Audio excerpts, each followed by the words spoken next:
Cette histoire très étrange de découverte de corps extraterrestres se serait déroulée en 1992 au Canada, dans la région de Rivière-Rouge, au Québec. Le vidéo que vous êtes sur le point de voir est celui du visionnement de la VHS originale et a été filmé avec une caméra numérique sur un écran télénumérique. Voici le récit de celui qui a rapporté ces photos.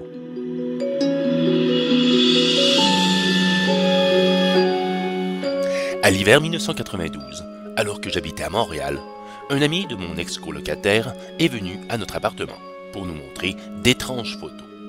Ces dernières laissaient voir qu'une créature d'origine inconnue, de type entité biologique extraterrestre, elle était apparemment sans vie et avait été trouvée par un motoneigiste, peut-être deux, dans un champ ou un boisé non loin de la route.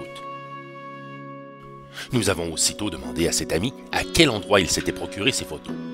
Il nous a alors raconté qu'elles appartenaient à son cousin de la région de Rivière-Rouge, à l'Annonciation, au Québec.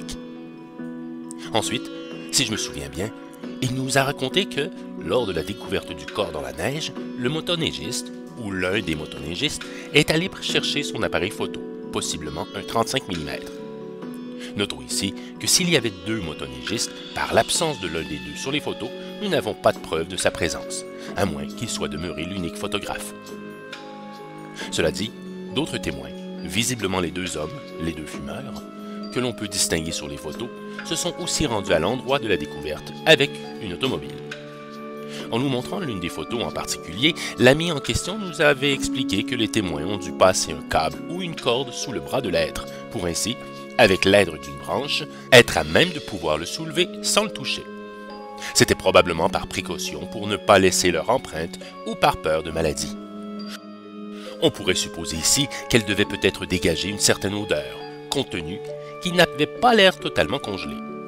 D'après les photos, le câble ou la corde avait de toute évidence été attaché à les arbres. Intrigués, nous lui avons tout de suite demandé qu'est-ce qu'ils ont fait du corps. Et il nous a expliqué que, puisqu'il se faisait tard et probablement inconscient de l'importance de la chose, les témoins n'ont pas osé ramener le corps avec eux et, à leur retour au lendemain, ce dernier avait disparu. Les témoins ont donc supposé qu'un coyote ou un autre animal sauvage avait probablement trouvé le corps et l'avait amené avec lui pour s'en faire un festin. Voilà à première vue un comportement douteux. Par la suite, nous lui avons demandé qu'est-ce qu'il allait faire des photos. Et il nous a répondu qu'il allait essayer d'aller rencontrer quelqu'un du domaine de l'ufologie afin d'essayer d'élucider ce mystère. Bref, avant qu'il ne parte, j'ai rapidement saisi ma caméra vidéo et j'ai filmé une à une les photos en question.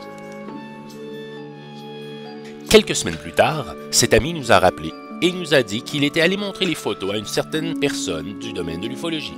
Si ma mémoire est bonne, c'était un certain Claude Macduff, auteur du livre « Le procès des soucoupes volantes » aux éditions Québec-Amérique. Ce dernier lui avait tout simplement dit que ce n'était pas la première fois qu'il voyait des photos de ce genre d'entité et qu'il lui conseillait donc de ne pas tenter de faire de l'argent avec cette histoire ou encore de perdre du temps à la diffusion au public, car il serait certainement discrédité et ridiculisé.